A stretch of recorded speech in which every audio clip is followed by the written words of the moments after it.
Good evening. I'm David Paterson, and you should be happy that you're not. It is a great honor to have been invited here to Eastern Kentucky University to speak here this evening. And I just want to thank all of you on President's Day, which is a holiday, for celebrating, for working, for doing all that you could to make this event so successful. And I just wanted to let you know that I was feeling a little anxiety about speaking here. I've been speaking for 30 years. Just trying to think of why I'd be feeling this way. And I realized that sometimes it's your last speaking presentation that makes you feel a little apprehensive about the next one. And this is a little hint for any of you who ever have to engage in any public speaking. If there's anything that's bothering you when you're about to speak, tell the audience about it, because the audience knows that you're up there and they're not. So they're always very sympathetic to any problem that a speaker might have. So here's my problem. I go to see my parents every Saturday. And when I go to see them, there's a doorman there, James. And I've seen James there for, I don't know, 30 years. So I went last Saturday, having no idea I'd be speaking in front of a group of, as I go in the door, there are 50 people in the lobby, and they're praying. So I come in, I stand in, I start praying with them. I don't know why we're praying, but...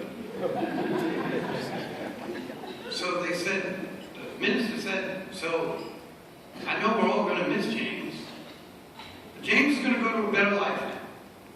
And we certainly love the time that he was here. We'll always remember him.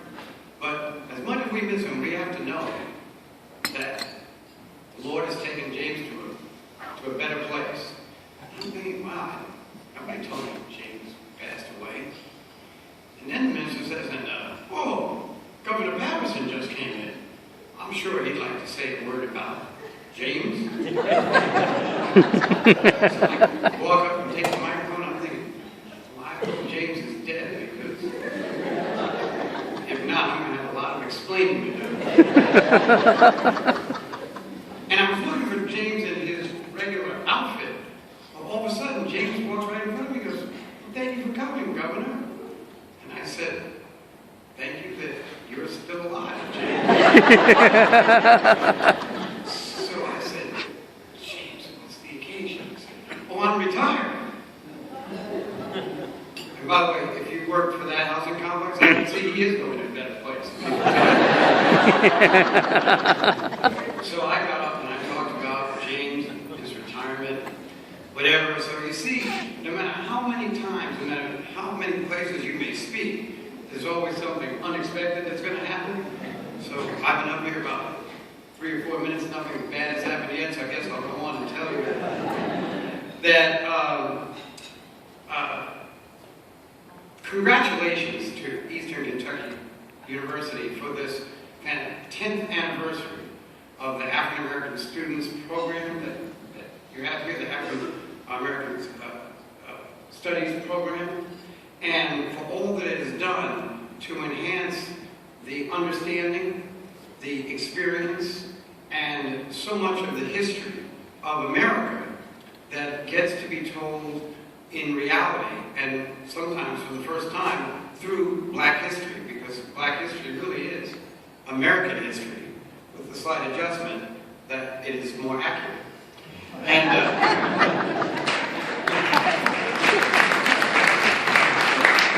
so, as the first African-American governor of New York, and at the time, the African-American that represented the most people in this country until I was quickly superseded by President Barack Obama, thankfully, later that year. I'd like to tell you that there's a contribution that I made to our history, which I'm very proud of, and is not spoken about much, and yet it revealed history that we never knew before, and I could stand here and honestly tell you that I'm prouder of that even than the accomplishment of becoming the governor of the state of New York. And it all started on December 2nd, 1991, when I got a phone call in my office from a person who would not tell me their name. He said he worked for the General Services Administration. That's the construction arm of the federal government and the maintenance arm of federal buildings. And he said they're going to build a building at approximately the confluence of Broadway, Duane, Reed, and Elk Street in Lower Manhattan. And they are going to build this building with $275 million of taxpayer dollars. And when they were digging down to construct the foundation of the building, they ran across a number of remains. And those remains are considered to have been part of what was called the old Negro burial grounds. And they have not treated those remains properly. And that is in violation of the National Historic Preservation Act. So I said, well, look, maybe we could get together, you could tell me more about this. He said, no, I'm not getting together with anybody. I'm just telling you, and you can do whatever you want with it. Apparently, he had written letters and contacted over 200 elected officials and civic and community leaders. So, interestingly enough, when I discussed this with my staff, the white staff member that I had said that she thought I should really work on this. And I said, you know, we're all a little selfish in politics. So if I go and try to preserve a burial grounds, you know, there isn't a vote in the House down there. And, but she persuaded me nonetheless to do so, which would be what I consider to be an accomplishment that I'll treasure for the rest of my life. And so, on December 19th, 1991, we put a group together which we called ourselves the Committee for Saving the African American Burial Grounds. And we demanded that the federal government honor Section 106 of the National Historic Preservation Act of 1969, which mandated that during federal construction, if any remains or artifacts are found, that there must be an investigation of their origin. And in this case, 22 remains have been dug up and were being housed at a place in New York called Lehman College in the Bronx. So we decided to raid Lehman College to see if the remains were being kept correctly, and they were not. They were not wrapped in the alkaline treated paper that remains are preserved for archaeological research, and they were not in a place with air conditioning as they were supposed to have. They were wrapped rather in newspaper, probably the New York Post, and and we were able eventually to get the President of the United States, George Herbert Walker Bush, to commission a federal investigation which led to the memorializing of the African burial grounds, and the remains were sent to Howard University, where they were studied. Now what happened was that in early New York, in 1645, some native Africans saved a church, the St. Nicholas Church, and what was New Amsterdam at the time was so happy that they did that they invited that the remains of Africans would be buried alongside those of whites. That was changed when Queen Anne of Great Britain decided that they would segregate the remains in 1708.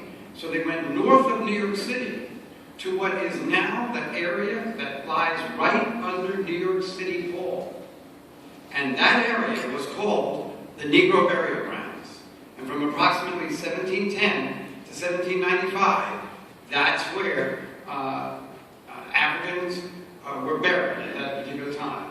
When that grave site was uncovered in 1987, it meant that this was the first burial grounds that housed slaves from Africa who had been brought to the United States ever known in this country. And only one other one, the Freedman Cemetery in Dallas, Texas, has been found since then. And the research at Howard University was absolutely stunning, and it's the reason that this replete. When I mentioned to you that the remains that were tested demonstrate that based on the burial patterns and the placement of the artifacts and matching the artifacts to different countries, the first historic proof of where the remains were indigenous. And they were to places like Mozambique and Nigeria and Angola. And these, the matching of the burial grounds demonstrated that these were where the indigenous individuals who came to New York at that time originally lived. And it was established not only from the archaeological digging, but from going to those African countries and matching them with the remains of the burials at that time. Langston Hughes once wrote, Raised in the Sun, about a dream deferred. And the dream deferred was beset when people were brought to this country in chains was no better personified than the fact that 72% of the remains in that burial grounds, and there were 415 remains exhumed, were of children. Wow. And 75% of the cause of death for children was trauma. In fact, 60% of all the deaths there were traumatic injury, just showing that there was a lot of brutality and also a lot of vicious, inhuman treatment in that dream deferred. Now, there were 5 remains of men buried in the uniform of the British Navy. Now, this totally embarrasses me as a Columbia University student who majored in history, that I never asked myself, why were the blacks in America supporting the American settlers when the British were supporting the idea of indentured servitude, which is how a lot of Americans got their freedom? So why would they want to support a system that had a dehumanizing slavery that tortured 1/6 of its population? And of course, when I was in school, the only thing I knew about black people in the Revolutionary War was that the first death, the first person who succumbed was Crispus Attucks in a revolt. But I never even asked myself, well, what was old Crispus even thinking about? Fighting for a revolutionary force that was condemning all the tyrannies of Europe, even while they had the most dishumanizing slavery on the planet at the time. Well, it turns out that the freed blacks of New York and New Jersey and Pennsylvania were supporting the British. That's why some of them volunteered. That's why 5 of them who died were buried in the African burial grounds. Now, did you learn that in college, graduate school, or anywhere else? Well, suddenly historians came up with a meeting that was held in the Delaware Water Gap, the New Jersey side, where General George Washington persuaded the freed blacks of New York, New Jersey, and Pennsylvania to join up with the American settlers' revolt against the British, with the understanding that eventually they would eradicate slavery from the states that didn't want it. So I never knew that myself until we were able to determine why 5 of the remains were buried in the African burial grounds, in the uniforms of the British Navy. And finally, among the first 100 remains that were exhumed, all of them were facing the west, which was an African custom. Every time I give this speech, some reporter writes that they were facing the east. They were facing the west. But one of them was facing the east. And that set of remains belonged to a Caucasian man.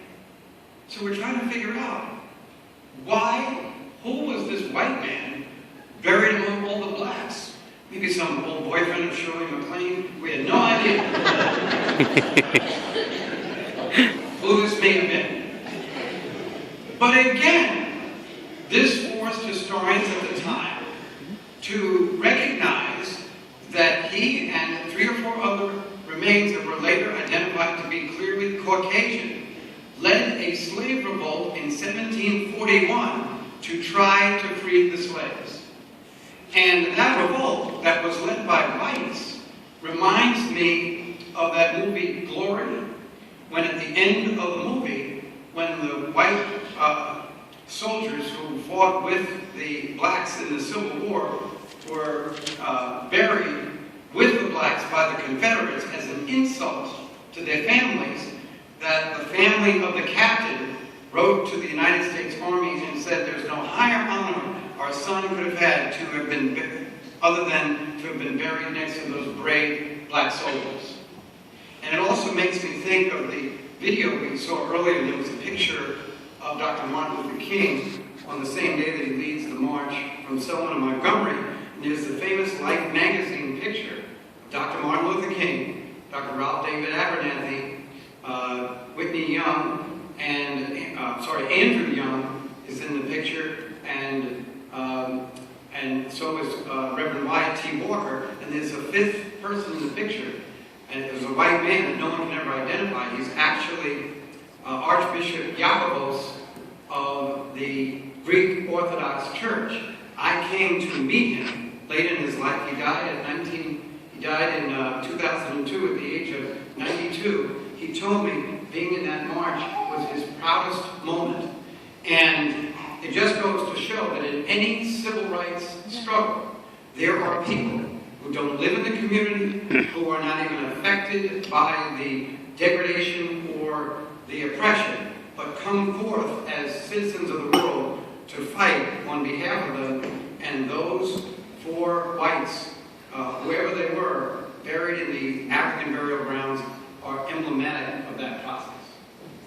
So this is interesting, that the remains of our ancestors come forth 283 years later when they are exhumed in an area that was now thought to be bare, because between 1795 and 1987 there had been parking lots there, Dun and Bradstreet's had an office there, there was a stable for horses there, and no one believed that the remains ever existed.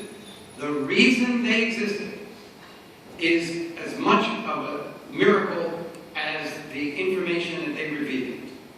Around 1812, to smooth out the terrain in Lower Manhattan, a lot of dirt was brought in to smooth out the area which was filled with hills and valleys, and that seal of about 14 feet of dirt not only confused the planners as to whether or not the burial ground existed, but it sealed the remains so well that they could be examined by archaeologists from Howard 2 centuries later to reveal the information that I've been able to share with you this evening. So I then ask you the question, what is the spiritual significance of those ancestors presenting themselves and their story to us now? How does it inform us about politics in the 21st century? And this is why it's so great that we have the African American Studies program right here at Eastern Kentucky University, because it probably needs to be stated and restated that we wish to fulfill the dreams of those African Americans, both the living and the dead, and those whites and Asians and Hispanics and others who helped them, who struggled unremittingly and courageously over the last over 2 centuries to bring about a national movement that was directed to achieve economic, political, and social justice. And the only way you can have economic, political, and social justice in a society is by the aspiration of men and women from the African American community, as well as any other community, to the leadership positions of government and politics, of labor and finance, in the clergy, in education and the distribution of health care such that every child in this country has a chance to equal the greatest achievements of the greatest Americans. Only then can we really say that we are in a society that benefits all. And these types of programs facilitate that justice. So it was quite a pleasure to be invited here tonight and to sit with President Michael Benson. And you want to know how you become a great president of a university? When you sit next to the person who's the guest speaker that nobody else wanted to sit next to, and that's how he got to be such a great person. Also